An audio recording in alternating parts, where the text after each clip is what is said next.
승객들을 태운 유람선이 다뉴브강을 돌아오는 과정에서 아마 큰 유람선이 후미를 뒤쪽을 추돌했고 얼마 되지 않아 침몰한 것 같습니다. 생존자 7명은 모두 사고 직후에 바로 직후에 구조된 사람들입니다. 헝가리 현지 시각 아침 오전 9시 22분 지나고 있습니다. 이제 밝아져서 수색 작업에 더 성과가 있지 않을까 기대를 좀 해보겠습니다. 최영일 평론가, 조재진 서울소방본부 순환구조대 팀장, KBS의 유지양 기자 자리했습니다. 어서 오십시오.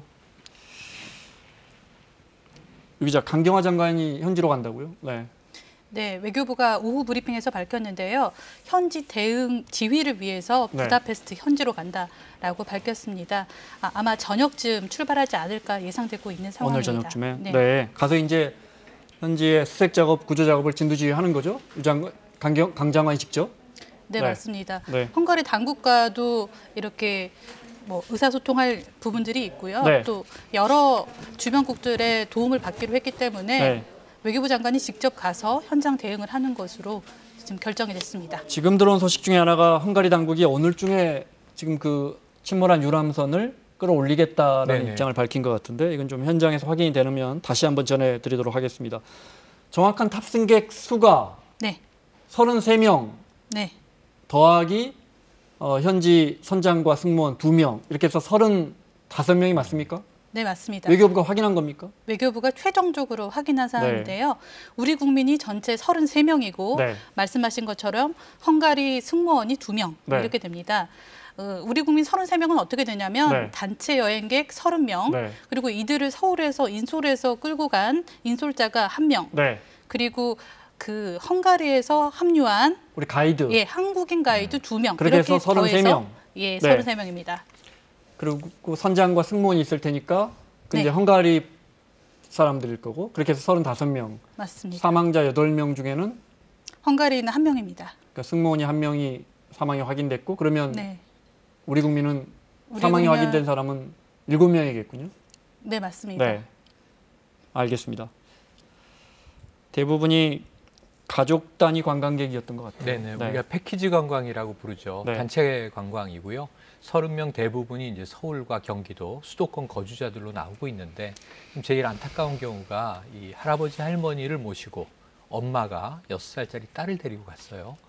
제일 고령자가 지금 73세 남성 그리고 가장 어린 사람이 6살 딸. 그리고 지금 이 7명의 생존자 명단을 아까 참 좋은 여행에서 확인했습니다만 30대 여성 2명, 40대 여성 1명, 50대 여성 1명, 60대 여성 2명, 60대 남성 1명 이렇게 됩니다. 생존자 명단을 저도 봤어요. 저희는 탑승객들의 개개인의 사정이 있고 사생활이 있고 인권이 있어서 이름을 밝히지 않습니다. 그 6살 여아 아이는 생존자 명단에 없더군요. 그리고 73세 최고령도 지금 생존자 명단에 없습니다. 19명의 실종자 안에 혹은 사망자에 들어있을 것으로 추정이 됩니다. 조 팀장 보시기에 비가 아직도 오고 있고요. 현지 시각으로 어젯밤엔 제법 왔던 것 같고요. 50mm 정도 왔다니까요. 물 흐름 속도하고 실종자들이 얼마나 떠내려갔을 것 같습니까? 그 실종자들이 만약에 선내에 있지 않고 이제 흐르게 된다면 지금 정확한 유속은 제가 정확히는 지금 들어온 정보는 없지만 그 일라트라고 하면은 1.85 정도에서 한 2km 시속 한 2km 정도 되거든요. 1시간에 2km 정도. 근데 지금은 1노트보다는 훨씬 더 2노트, 3노트 또는 더 이상도 될 수 있기 때문에 지금 시간이 지금 거의 12시간 이상이 지났기 때문에 아마 저희가 생각하는 것보다 더 훨씬 더 많은 범위, 많이 흘러갔을 거로 아마 추정이 되고 있습니다. 지금 말씀대로라면 물론 유속에 따라 실종자가 이렇게 다 흘러가는 건 아니지만요. 말씀대로 수학적으로 계산해 보면 최소 20km 이상은 내려간 걸로 보입니다. 그렇습니다. 그 이상 어디까지나 추정입니다. 수온이 11도, 12도라면 안 좋은 거죠. 그 다이버로서 장비를 착용하지 않는 일반인으로서는 굉장히 추운 수온입니다. 네. 수상 수색 작업 말고 네. 이 정도 유속과 이 정도 수온이면 네. 수중 수색팀이 들어갈 수 있습니까, 현지에서? 지금의 만약에 우리 구조대라면 들어갈 수 있습니까? 저희 대원들이라면 지금 현장에 도착하는 즉시 들어갈 수 있는 방법을 가장 최대한 지금 강구를 하고 할 겁니다. 네. 쉽지는 않다는 뜻입니까? 쉽지는 않지만 항상 그런 상황에서도 하는 것들이 저희 일들이기 때문에 네. 분명히 찾아낼 것이라고 생각합니다. 알겠습니다. 네. 사고가 난 곳이 어떤 곳인지 이윤희 기자의 설명을 좀 들어보겠습니다. 유럽 중앙 동부에 자리한 내륙국 헝가리입니다. 도시 곳곳의 건축물과 자연물이 유네스코 세계문화유산으로 지정될 정도로 아름다운 경관과 깊은 역사를 자랑합니다. 수도인 부다페스트는 파리, 프라하와 더불어 세계 3대 야경 도시로 꼽힙니다. 지난해 우리나라 인기 신혼여행지 상위권에 오를 만큼 특히 젊은 층 사이에 인기가 높습니다. 이번 사고는 부다페스트의 관광 명소인 다뉴브강에서 일어났습니다. 다뉴브강은 길이가 무려 2,858km, 유럽 제2의 강으로 통합니다. 넓게 보면 독일에서 발원해 헝가리 부다페스트를 지나 루마니아와 불가리아의 경계를 거쳐 흑해로 들어갑니다. 사고는 바로 이 부다페스트 지점, 현지 시각 29일 저녁 9시, 우리 시각으로 오늘 새벽 4시경 발생했습니다. 30여 명이 탄 유람선 하블레안이 헝가리 말로 인어를 뜻한다고 하죠. 이 배가 다른 크루즈선과 충돌에 전복되면서 강물 속으로 침몰했습니다. 유람선은 한국 관광객이 전세된 것으로 한국 여행객 30여 명이 탑승한 상태였습니다. 사고 당시 다뉴브강의 온도는 10도 내외였습니다. 한밤에 사고가 났고 폭우가 쏟아진 데다 유속 또한 빨랐습니다. 현지 언론에 따르면 구조된 탑승객 중 한 명은 사고 지점에서 약 3.2km 떨어진 지점에서 발견되기도 했습니다. 다뉴브의 수위는 약 5m 정도지만 비가 내리고 있어서 당시 수위는 평소보다 더 높았습니다. 부다페스트의 다뉴브강 크루즈는 헝가리의 대표적인 관광 상품입니다.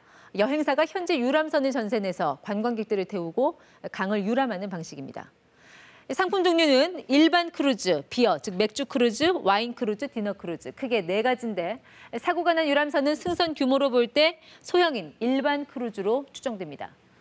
부다페스트는 위도가 한국보다 높아서 동절기에는 오후 4시 반, 하절기에는 오후 9시 반쯤 해가 집니다. 다뉴브강 주변은 낮보다 밤이 더 아름답다는 평가 때문에 여행사들은 대부분 야간 투어로 진행합니다. 관광객들도 해가 진 뒤 밤에 유람선에 탑승하는 경우가 많습니다. 시내의 강을 오가며 야경을 관람하는 코스라 승선객들은 구명조끼를 착용하지 않는다고 합니다. 헝가리 대사관은 사고 확인 즉시 대책반을 구성해 영사를 현장에 급파했습니다. 현재 헝가리 당국과 협조해 실시간 피해 상황을 확인하고 있습니다. 현지 당국은 수색 범위를 다뉴브강 하류까지 확대했습니다. KBS 뉴스 이윤입니다. 이어서 우리 정부 대응을 좀 살펴보겠습니다. 외교부 연결합니다. 김경진 기자, 강경화 장관이 오늘 저녁이라도 현지로 출발한다고요? 그렇습니다. 강경화 외교부 장관은 오늘 저녁에 헝가리로 떠날 예정입니다. 강경화 장관은 현재 대책본부장을 맡고 있는데요. 통상적으로 재외동포 영사실장이 대책본부장을 맡아왔지만 이번에는 사안이 위중해서 강 장관이 직접 지휘하는 거라고 외교부는 설명했습니다. 이 강 장관은 방금 전이었던 오후 3시 30분에 대책회의도 주재했습니다. 이 자리에서 강 장관은 현지 대책반 활동을 지휘 또 감독해서 현장 대응이 원활히 이루어지도록 오늘 저녁 부다페스트로 출발한다고 밝혔습니다. 그러면서 사고 수습 과정에서 필요한 다뉴브강 유역 주변국들과의 국제 공조를 하는데 각별히 신경 써달라고 당부했습니다. 이 최규식 헝가리 대사는 오늘 회의 때 화상 연결을 통해 현지 당국이 오늘 중으로 물속에 잠긴 사고 유람선을 인양하겠다고 얘기했다고 밝혔습니다. 또 현지 당국이 곧 헬기를 동원하겠다고 했다고도 전했습니다. 이 외교부, 행안부, 소방청으로 구성된 정부 합동 신속 대응팀도 오늘 속속 급파되고 있습니다. 신속 대응팀은 외교부 재외동포 영사실장을 팀장으로 외교부 6명, 소방청 12명 등 총 18명 규모로 구성될 예정인데 심해 잠수사 9명도 포함됐습니다. 또 군도 전문가를 현장에 투입합니다. 세월호 구조 작업에 투입됐던 SSU 대원 7명이 오늘 떠날 예정입니다. 일단은 선발대인 이상진 영사단장 등 4명이 오후 1시에 인천공항을 통해 출국했습니다. 이상진 단장은 출발 전 기자들과 만나서 현지 날씨가 몹시 춥기 때문에 최대한 빨리 인명 구조와 사고 수습을 하겠다고 밝혔습니다. 지금까지 외교부에서 KBS 뉴스 김경진입니다. 헝가리 현재 날이 밝은 지 한 2시간 지나고 있습니다. 날이 밝고 수색 작업하는 영상이 잠깐 들어온 것 같습니다. 잠깐 영상 보겠습니다. 사고 현장 근방에 한 3km 구간을 이거는 새벽 영상이고요. 통제하고 모든 유람선 운행도 중단됐다고 하고요. 경찰은 사고 발생 한 40여 분 뒤부터 구조와 수색 활동을 시작했는데 계속 비가 오고 있고요. 유속도 빨라져서 수색 작업, 구조 작업 쉽지가 않은 것 같습니다. A rendőrségre május 29-én este 4:10-kor érkezett bejelentés arról, hogy a Dunán, a Kossuth tér közelében felborult egy hajó.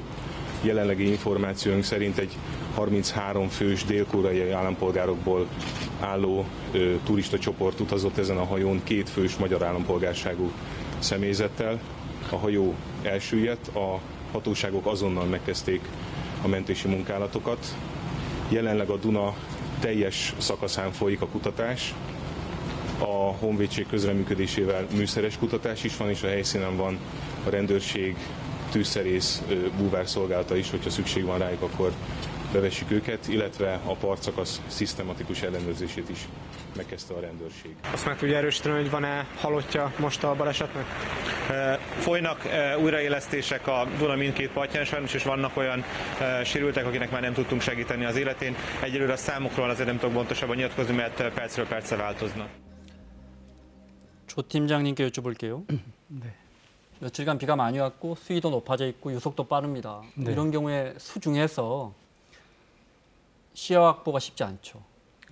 네, 그 폭우로 인해서 강물이 부른 상황은 그 유속이 빠르고 그다음에 그 강바닥에 가라앉아 있던 흙탕물 같은 부유물들로 인해 흙탕물 같은 것들이 떠오르기 때문에 시야 확보는 거의 제로 상태라고 보시면 됩니다.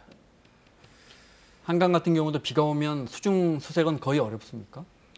네, 한강 같은 경우도 수중 수색 유속이 빠르면 그 대원 안전에 관한 문제도 있기 때문에 들어가지 않습니까? 네, 들어가지 않는 경우도 있고 그 현장 상황에 따라 다릅니다. 뭐 그때그때 다르겠지만 그 장소가 강 한복판이냐 아니면 뭐 둔치 쪽이냐에 따라서 상황은 달라질 수 있는 거니까요. 뭐 그래도 최소한 이 강 하류까지 단유강이 워낙 뭐 길고 큰 강이라서 하류까지 수상 수색 작업은 뭐 광범위하게 이루어지고 있지 않겠습니까? 네, 맞습니다. 비가 오더라도 뭐 그건 얼마든지 할 수 있으니까요. 사고 원인이 어느 정도는 윤곽이 나온 것 같아요. 윤곽이 나왔습니다. 제 오후에 아까 이제 여행사의 브리핑도 있었는데요. 정박 중이었던 우리 승객들이 타고 있는 배를 대형 크루즈가 들이받았다라고 알려졌는데 지금 다시 이제 정정이 됐습니다. 우리 그 관광객들이 탔던 배도 사실 운항 중이었던 거죠. 8시에 출발을 해서 1시간쯤 돈 것 같습니다. 저녁 8시쯤 야경을 보는 거니까. 그러니까 야경이죠. 야경 투어인데 이게 1시간 정도 돌고 다시 들어오기 한 5, 6분 전, 그러니까 거의 이제 투어를 마치고 돌아오는 상황에서 그때 출발하던 대형 크루즈. 좀 이 크기 차이가 큽니다. 그 아마 헝가리 기상청이 공개한 CCTV를 보면 배 지금 화면에 나오고 규모가 있습니다. 큰 차이가 있거든요. 그런데 아마 뒤에서 추돌을 했다는 거죠. 다시 보여주실래요? 우리 관광객이 탄 작은 유람선을 지금 꼬불꼬불 움직이고 있는 저 다리가 마가렛 다리라고 하는 것 같은데 큰 유람선이 뒤에서 추돌을 했고 그리고 저 배는 흔들리다가 운항을 했지만 저 오른쪽에 방금 보였던 큰 유람선이 보이시죠? 큰 유람선 저겁니다. 저 유람선이 추돌하고 지나갔습니다. 거의 보이지 않은 지금 사고 유람선, 아주 작은 유람선을 추돌하고 지나간 것으로 보입니다. 그리고 전복되고 침몰이 된 상태이고 대부분의 아마 갑판에서 야경을 보고 있었을 것으로 추정되는 우리 관광객 다수가 물에 떨어졌을 것으로 보여집니다. 그런데 그 이 초기 상황에서 7명의 생존자가 나왔고 생존자 증언으로는 30대 여성분은 물에 떨어졌고 수영을 했다고 해요. 네, 그러다 곁을 지나가는 유람선에 의해서 구조됐다. 이런 지금 일단 생존자 진술도 나왔습니다. 그러니까 구조자 진술을 보면 한 분, 생존자분 중에 한 분은 저 큰 유람선이 오길래 설마 저게 추돌할까 했는데 직접 추돌했고 일각에서는 저걸 크루즈라고 표현하는데 크루즈는 아닌 것 같습니다. 크루즈는 굉장히 규모가 큽니다. 그렇죠. 뭐 10만 톤 이상 뭐 이러니까요. 큰 유람선이 다가오길 설마 충돌할까 싶었지만 실제로 충돌했다. 그 후 배가 빠르게 가라앉았고 강물에 빠졌지만 주변 유람선에 의해 구조됐다. 아마 팀장님, 저 유람선 구조가 1층과 2층은 이제 지붕 위에서 이렇게 볼 수 있는 2층 구조로 돼 있고 그러면 아마 관람객분들은 2층에 올라가서 서서 이렇게 야경을 보려고 했을 겁니다. 그런데 배가 추돌하거나 충돌했으면 그 충격으로 많이들 일단 물에 빠졌을 것 같아요. 지금 만약 그 2층 배 바깥쪽에 있었다면 그 충격으로 인해서 튕겨져 나갔을 확률도 있다고 봅니다. 그래서 그런데 주변에 화면을 봐도 유람선이 정말 많더군요. 그래서 일부 승객들은 바로 구조가 되고 또 수영해서 또 좀 빠져나오시고 7명인가요? 그렇게 생존자 7명인데 7명이죠. 30대 여성 2명은 그중에 이제 수영했던 분이 계신 것 같고요. 나머지들은 이제 주변 구조 작업에 의해서 구조가 된 것 같습니다. 그렇게 해서 사고 직후에 구조된 이후에 아직까지 구조 소식은 들어오지 않고 있습니다. 여행사도 말씀하셨지만 처음에는 정박 중에 큰 유람선이 와서 추돌했다고 했는데 어쨌든 정정했어요. 네, 맞습니다.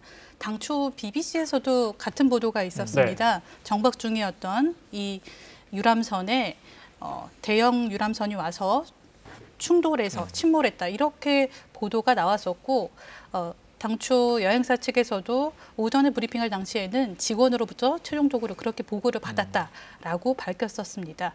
그러다가 오후 브리핑에서 말씀하신 대로 한 바퀴 돌고 유람선 코스를 보통 40분에서 50분 정도 돈다고 하더라고요. 그래서 그 코스를 돌고 있는 과정에서 돌고 들어오던 중에 이제 정박을 하려면 한 5분에서 6분 정도 남겨놓았던 시점에 대형 그 유람선이 출발하려다가 충돌한 걸로 보인다는 보고를 받았다고 합니다. 알겠습니다. 여행사 입장을 다시 한번 확인해 보겠습니다. 여행사 현장에 연결하겠습니다. 김지숙 기자 나와 있습니까? 방금 전에도 한 1시간쯤 전에도 여행사가 브리핑을 하는 것 같던데 내용이 어떻습니까? 네, 조금 전 3시에 여행사가 세 번째 브리핑을 열었는데요. 일부 언론 보도에서 18명이 구조됐다고 나온 내용은 현지에서 확인되지 않았다고 밝혔습니다. 여행사가 지금까지 구조됐다고 확인한 여행객은 모두 7명이고요. 오전에 이들의 이름과 성별, 나이가 발표됐습니다. 여행사는 유람선에 탑승한 한국인은 단체 관광객 30명, 인솔자 1명, 현지 가이드와 사진작가 1명씩 해서 모두 33명이라고 밝혔습니다. 외교부는 현재까지 사망자가 최소 8명이라고 발표했는데 여행사는 구조 작업이 진행 중인 만큼 사망자 명단은 밝히지 않고 있습니다. 앞서 여행사는 탑승객 중 최고령자는 1947년생 남성, 최연소자는 2013년생 여자 어린이라고 밝혔는데 이들의 구조 여부도 아직 확인되지 않고 있습니다. 또 출발 전 사고가 난 게 아니라 다뉴브강 관광을 마치고 돌아오는 길에 대형 선박이 우리 여행객이 타고 있던 배 뒷부분을 부딪혔다는 사고 당시 생존자의 말을 전했습니다. 지금까지 여행객의 가족들은 비행편 문제로 현지에 가지 못하고 있었는데요. 대한항공이 가족들 이동을 배려하기로 해서 출국을 원하는 여행객의 가족 22명 모두가 내일 현장으로 출발할 수 있을 걸로 보입니다. 가족 중 일부 10명은 내일 새벽 1시에 먼저 헝가리로 출발할 예정입니다. 여행사 직원들은 사고 수습을 위해서 오후 1시에 이미 인천공항에서 출발했고요. 현지 시각으로 저녁 8시, 우리 시각 내일 새벽 3시쯤 현지에 도착해서 사고 수습 등 작업을 진행합니다. 다음 여행사 발표는 6시로 예정돼 있는데요. 새로 들어오는 소식 있으면 바로 전해드리겠습니다. 지금까지 서울 중구 참 좋은 여행사 2층 대책본부에서 KBS 뉴스 김지숙입니다.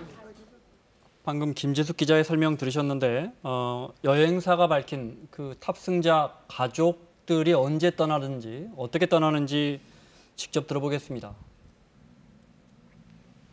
저희 선박이 정박 중이 아니었고 8시경 출발해서 요람을 마치고 거의 정박장에 다 들어가는 시점이었고 상대편 대형 선박은 막 출항을 하는 그런 중간에 대형 선박이 저희 선박을 추돌하여 발생한 전복사고였던 것으로 확인되었습니다. 저희에서 할 수 있는 모든 책임을 겸허한 마음으로 수용하고 최선을 다하여 사고를 수습하는 데 만전을 기하고 있습니다. 사고를 원만하게 수습 이후에 저희가 매를 맞을 부분은 기꺼이 달게 맞겠습니다. 제가 생각했던 그 부분이 아닌데 가족분들이 아마 새벽 1시? 네, 1시 이른 팀이 1시. 이른 팀이. 예, 늦은 팀은 내일 오전이 되겠죠. 한 10여 분 먼저 출발하십니다. 예, 지금 아시아나와 대한항공이 모두 다 협조하기로 해서 국적기 편에서 최대한의 자리를 만들어서 아마 부다페스트로 이제 이동하게 될 거고요. 지금 이 가장 안타까운 게 가족들의 생사 여부입니다. 지금 아까 말씀드렸던 할아버지, 할머니, 엄마 그리고 6살짜리 딸이 갔던 가족이 생사 확인 안 되잖아요. 오늘 그 혼자 서울에 남아있는 아빠가 여행사를 찾았다고 하는데 보통 어떤 항의나 뭐 고성보다는 빨리 가게 해달라. 이것이 가족들의 요구를 하는 겁니다. 가족들 입장에서야 생사 확인이 제일 급하지 맞습니다. 않겠습니까? 조 팀장님, 일부 보도 보면 앞서도 설명해 주셨는데 처음에 구조된 사람이 아마 사고가 나고 오래되지 않아 구조됐을 텐데 3km나 떨어진 곳에서 구조됐다는 거예요. 그러면 유속을, 화면은 지금 들어온 구조 작업 현장에 화면 보고 계십니다. 그러면 유속이 지금 화면에도 좀 보이지만 어떻게 추정하십니까? 유속이 한 3에서 한 5노트까지는 나오는 것 같습니다. 3에서 5노트면 시속으로 보면 어느 정도나 되는 겁니까? 시속으로 보면은 1노트는 보통 한 1.8이니까 2km를 보면 됩니다. 그러면 시속 7, 8km 정도? 네, 그렇습니다. 그러면 아주 빠른 겁니까? 네, 아주 빠른 겁니다. 네. 지금 수색 과정에서 만약에 조 팀장님이라면 어떤 점에 제일 주안점을 두시겠습니까? 구조 작업이나 수색 작업하실 때. 예, 물론 지금 유속으로 인해서 지금 하류 지역에 지금 떠내려갔을 상황을 염두에 두고 광범위하게 하는 것도 중요하고요. 중요하고 이제 저희가 일단 도착을 했다면 선내로 진입하는 것이 일단은 중요하기 때문에 일단 어떤 방법으로 선내를 진입할 수 있는지 그 여건을 그 가능한 방법을 빨리 찾을 수 있도록 노력해야 할 것 같습니다. 지금 해당 침몰한 유람선은 발견을 했고 어디에 침몰해 있는지 오늘 중으로 헝가리 당국에 의하면 오늘 중으로 끌어올리겠다, 인양하겠다. 이런 입장이 나온 것으로 알고 있습니다. 우리 현지 신속 대응팀은 어떤 준비를 하고 있고 가서 어떤 일들을 하게 되는 겁니까? 네, 일단 정부 합동 신속 대응팀은 외교부와 행정안전부, 소방청 이렇게 구성이 되어 있는데요. 신속 대응팀은 외교부 6명과 구조대를 포함한 소방청 12명 등 모두 18명 규모로 구성이 됐습니다. 이 가운데 이상진 재외동포 영사실장을 포함해서 외교부 직원 4명이 선발대로 오후 1시에 이미 헝가리로 출발을 했고요. 나머지 그 심해 잠수 요원 9명까지 포함한 국제구조대 12명은 오늘 오후 8시쯤 인천공항에서 출발할 예정입니다. 그리고 세월호 수색 작업에도 참여했던 해군 해난구조대 SSU 대원들 7명도 파견하기로 결정됐습니다. 출발해서 아마 또 직항으로 가지 못한다고 들었거든요. 아마 도착까지는 아마 15시간 이상 걸릴 것 같습니다. 그렇죠? 그럴 것 같습니다. 지금 시간이 매우 급한데요. 문재인 대통령이 가능한 모든 방법을 동원해서 구조 인력이 조속에 도착할 수 있도록 하라 이렇게 지시했고요. 또 구조 과정에서 안전사고가 발생하지 않도록 각별히 유의해라 이렇게 언급했습니다. 들어보겠습니다. 만약 구조 인원이나 장비가 부족한 상황이라면 주변국과 협의해서 구조 전문가와 장비를 긴급히 추가 투입하는 방안도 함께 검토해 주기 바랍니다. 또한 우리 해군, 소방청, 해경 등 현지 파견 긴급 구조대가 최단 시간 내에 현장에 도착할 수 있도록 가용한 방법을 총동원해 주시기 바랍니다. 구조 과정에서 안전사고가 발생하지 않도록 또 각별히 유의해 주시기 바랍니다. 현재 구조 상황 등을 사상자와 실종자 가족들에게 신속히 알려드리고 가족들의 현지 방문을 위한 필요한 조치를 또 신속하게 진행해 주기 바랍니다. 방금 문재인 대통령 언급했지만 지금 다급한 상황에서 우리 구조 인력의 또 현지 구조 인력의 안전사고 문제도 있는 거죠. 네, 그렇습니다. 네. 지금 현재 상황으로 첫 번째로는 지금 유속이 빠르기 때문에 대원들이 지금 선내로 진입한다는 전제하에 본다면 대원들이 이제 유속에 밀려서 하류 쪽으로 쏠릴 경우가 있거든요. 네. 그런 경우를 대비해서 현장에서 좀 떨어진 곳에 이제 구조 보트와 구조 대원들을 대비시켜서 이제 흘러나올 수 있는 대원들을 이제 구조할 수 있는 방안이 필요하고요. 두 번째로는 지금 시야가 안 좋고 그리고 선내로 진입하는 상황은 일반 잠수 상황하고는 완전히 다른 상황입니다. 네. 꼭 들어갔던 출구로 꼭 나와야 하는, 입구로 꼭 나와야 하는 그런 다이빙이기 때문에 네. 그런 잠수에서는 좀 더 이제 그 능력이 요구되는 상황이고요. 또 선 내는 이제 각종 전기 배선이라든지 냉장고, 각종 기기류 그리고 떠다니는 물질들이 아주 산재해 있을 거예요. 이제 그런 것들을 해치고 이제 작업을 해야 한다면 이 대원들의 그 능력이 한층 더 요구되는 상황이라고 말씀드릴 수 있습니다. 알겠습니다. 며칠 전에 그 해당 유람선을 타신 분 전화 연결이 되어 있는 것 같습니다. 연결이 되어 있습니까? 연결하겠습니다. 이규길 선생님 나와 계십니까? 이규길 선생님 혹시 나와 계십니까? 네, 연결이 되면 다시 한번 연결해서 당시 며칠 전에 타보셨다고 하니까 그때는 어땠는지 이분은 저희 취재진에게 저희 사사건건 취재진에게 탔을 때도 사실 안전에 굉장한 문제를 느꼈다고 직접 알려오신 분입니다. 네, 알겠습니다. 해당 배 그 유람선 사진을 한번 띄워주시겠어요? 네. 저희가 홈페이지에서 가져온 사진인데 유 기자 봐도 일단 유람선이라서 그런지 이 구명 자켓을 일상적으로 착용하진 않아요, 그죠? 네. 네, 저도 3년 전에 헝가리에서 유람선을 타본 적이 있었는데요. 네. 그 현지 직원들이 구명조끼를 착용하라는 안내도 없었고 물어봐도 우리는 없다라고 답을 하더라고요. 그래서 통상적으로 저런 식으로 운영하는 경우가 많았습니다. 네. 지금 팀장님 한강 유람선 같은 경우에 제 기억에도 일상적으로는 저걸 착용하지 않는 것 같은데요. 물론 들어갈 때는 안내를 하죠. 어디에 위치하고 있습니다. 유사시에는 이렇게 착용하십시오. 영상을 봤던 것 같습니다. 근데 유사시 아니고는 우리가 일상적으로 유람선을 탔을 때는 안 입죠, 저 구명적 자켓을. 네, 지금 현재 그 한강에서는 이제 총 유람선이 한 6대고 현재 한 5대가 운행하는 걸로 알고 있습니다. 근데 그 탑승과 동시에 안전벨트처럼 이렇게 착용을 하는 그런 의무 규정은 없어서 지금은 현재는 바로 탑승하지는 않는, 착용하지는 않는 그런 상황입니다. 그러다가 이제 갑작스럽게 사고가 났고 또 기상 조건도 매우 안 좋았고 유속도 빨라서 피해가 커지는 것 같습니다. 자, 이규길 선생님 나와 계십니까? 예, 안녕하십니까? 네, 전화 연결 고맙습니다. 선생님 언제 헝가리 그 유람선 타셨습니까? 그 5월 11일 그 현지 시간 한 9시 한 30분경에 제가 유사한 그 유람선을 타는 사람입니다. 저게 탑승하시면 보통 이렇게 한 바퀴 돌고 내리는 데까지 얼마나 걸리던가요? 저희들은 아마 한 40분 정도 소요되는 것 같아요. 네. 선생님 화면 보시면 선생님이 돌았던 그 유람선 그 행로와 비슷합니까? 예. 제가 그 영상을 그 배를 타고 거기 그 위에 갑판 위에 그 옥상 부분에서 촬영한 그 영상입니다. 아, 그렇군요. 지금 선생님 직접 촬영한 영상 보면 사고 난 다리도 보이고요. 오른쪽으로 국회의사당도 보이고. 예, 맞습니다. 유람선에 그런데 이 선생님 오르시자마자 이거 안전에 좀 문제가 있는 것 같다 생각하셨다면서요? 예, 거기서 일단 승선 대기를 해야 됩니다. 버스에 내려서.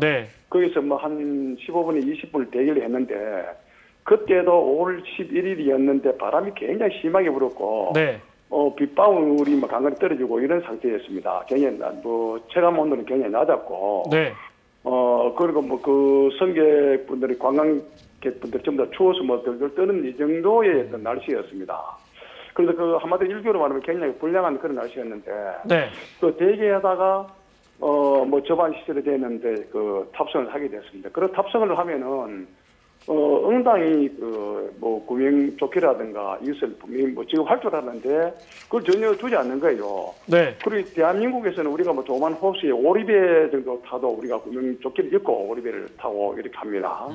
그게 우리 몸에 배가 있는 그 저로서는 너무 좀 당황스럽더라고요. 네. 뭐 이런 일이 있나 싶고 하고 그래서 같은 일행들하고 그 걱정을 했는 거예요. 네. 아니 뭐 이렇게 큰 배를 타면서 요즘 구명조끼도 안 주고 이렇게 그 안전에 대해서 정말 무방비하느냐 이렇게 이야기한 적도 있고 걱정을 했었습니다. 네.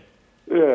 선생님 일단 실내에 들어갔다가 실내에서는 뭐 유리 창문을 통해서 보여드려 잘 안 보이니까 네. 2층으로 올라가는 그 갑판 위로 옥상 올라가는 계단이 있습니다. 네. 그 계단에 이러고 비가 좀 미끄러워 있는 상태고 거기에서도 안전 요건도 전혀 없고.